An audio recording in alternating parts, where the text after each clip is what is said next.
According to the provincial meteorological agency, a large sandstorm hit Dunhuang City in China's Gansu province, reaching heights of over 100 meters and decreasing visibility to barely 5 meters. The village sits on the outskirts of the Gobi Desert.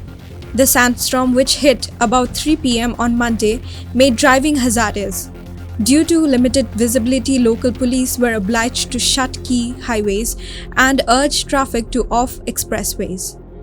A video of the incidents has gone viral, showing a wall-like sandstorm engulfing city and roads. Meanwhile, a sandstorm in Utah claimed the lives of 8 individuals after triggering a massive 22-vehicle pileup on a Utah highway. 4 of the 8 individuals killed were youngsters. According to the Utah Highway Patrol, at least 10 individuals were brought to hospitals.